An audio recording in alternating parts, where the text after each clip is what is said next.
our massive economic engine in our private sector, which is our Rio Grande Valley Port of Brownsville. Monthly updates.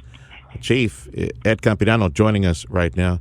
Looks like another big record year. All that tonnage, all that stuff coming into the port. So let's catch up to speed on that first, Chief. Well, yes, it looks like 2022 was another record year, exceeded total volumes that we had in 2021, which is obviously great for us. We saw an increase in, our steady business. Steel slab is growing, and it will continue to grow. We already know for 2023 and 2024, we continue to increment to support our partners in Mexico. The wind blade business is going to be strong this year, so that's encouraging.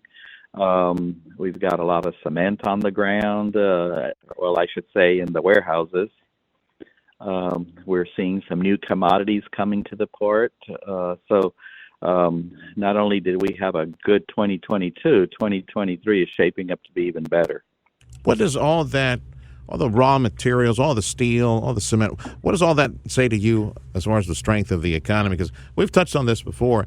Usually the maquilas are manufacturing in the industrial north of Mexico. Usually that's a leading indicator of an economic slowdown in the U.S. when orders stop going south of the border to all those factories. It doesn't seem like there's a slowdown right now. Well, I think on the steel front, there are some things going on in Mexico, kind of movements in that market, and our partner here at the port, Ternium, is moving in to fill those voids.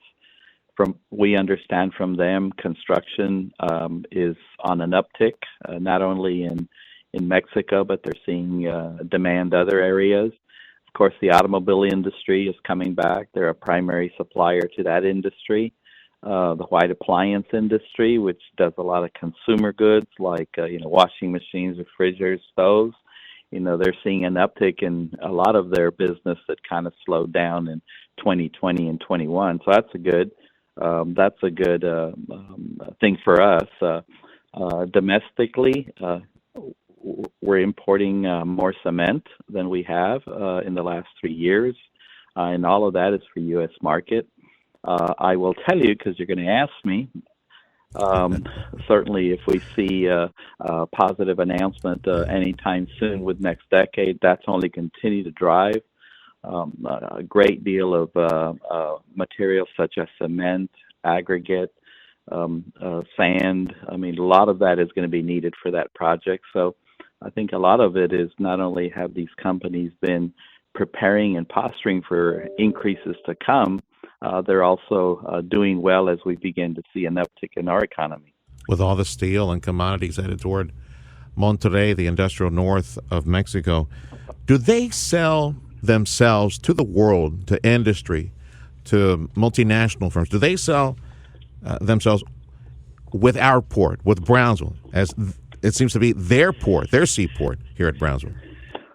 Well, some of our long-term tenants, we do gain relations with them because of our business relationship. I'll give you an example. Ternium, which obviously is our large customer, their primary supplier of iron ore for the steel making is a Spanish company, largest Spanish company in the world that is in that trade. They're now looking at us to establishing a terminal operation to be able to better support that industry. So, I mean, that's a huge plus for us. So we're beginning to see more and more of that. We have seen more foreign investment in the port over the last 4 or 5 years, and all of those businesses are growing, and they begin to bring other industry that is looking at either gaining a foothold in Mexico or in the United States. And so we're seeing more of that. Cement is a good example. We've always had some form of operation. Mostly it's the suppliers of cement, but the makers or those that provide the elements or the material that goes into cement making, that's always been an import, and that's beginning to grow substantially. New products of cement, new types of cement are starting to come in. Turkey, Spain is a big importer of cement here to the Port of Brownsville. So we're starting to see other companies come as a result of some of the long-term relationships we've had here at the port. Ed Campirano is director of the Rio Grande Valley Port of Brownsville. And now that lawmakers are meeting up in Austin, what are you keeping an eye on?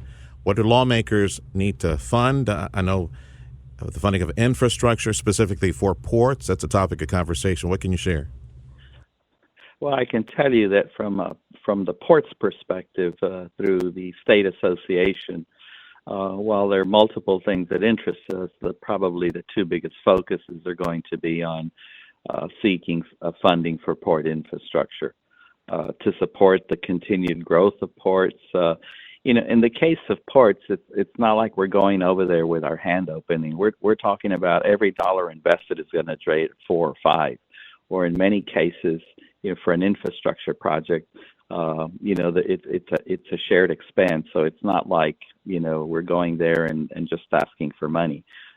This is all to keep up with the market demand, to remain competitive, to keep Texas as the #1 maritime port in the nation. So we need help with some infrastructure inside the gate. We need help with dock repairs, dock construction. Obviously, there are multiple channel deepening projects going on in the state of Texas. The cost share on that, a lot of it falls on the ports themselves. So we're seeking some kind of assistance in that regard. So mostly going to be focusing on port infrastructure. Well, TxDOT seems, in many conversations, it always seems that TxDOT might be in charge of handling this. But good news for us, again, Terry Canales is from the Valley, again, chairman of all the transportation stuff. And this legislative session might give us a leg up in making sure that if they do set aside, like $1 billion cookie jar for infrastructure, for ports, make sure that we get our share and Houston doesn't gobble up all the money. You know what I mean? Well, Chairman Canales has certainly been a huge advocate. I mean, he's been one that has been very, very upfront and very vocal on the need to support ports, and he's made some calls and comments as to supporting port infrastructure, and so we certainly appreciate Chairman Canales's support of ports, and that's a big plus. That helps us towards that end, and he's put it out there that we need to support Texas ports, and certainly South Texas is port rich, so it helps us all. Just make sure you get the elbow in there. Hey, Houston, we're down here too. We need to spruce up the place around here. All right. Yeah, well, yeah. It's a massive port. Houston is obviously a massive port, and they're but we all, one thing about the ports in Texas, we all do really work together. Houston helps us and supports us just as much as we work with them. As you said, let's keep Texas #1 when it comes to maritime. Thank you, Chief. Absolutely. Appreciate the update, and best of luck in trying to land that LNG announcement sometime in the first quarter. That's our Chief of Operations. He's the director of the Rio Grande Valley Port of Brownsville.